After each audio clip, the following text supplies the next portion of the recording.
Čo robí Januška? Expedientku Expedientku. Čo expeduješ? v chemickom priemysle, takže také chemické výrobky. Chemikálie. Chemikálie. Fúha. Ktorá je tvoja obľúbená chemikália? Prášok PVC. Prášok PVC. No pozri sa na to. Čo môže v práci urobiť muž, ktorého profesia sa nazýva hodinový manžel? Bude zvádzať kolegyňa. Bude zvádzať? Je to v našej tabulke? Slovensko TV, šanca, Najdedinka Slovenska. 3 relácie v RTVS.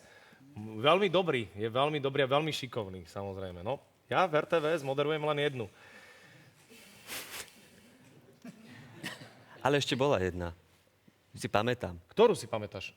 Tam, kde si nosil manžestráky. Manžestráky, áno, áno. To už bolo dávno. Nedávno. Maxi hra. Áno.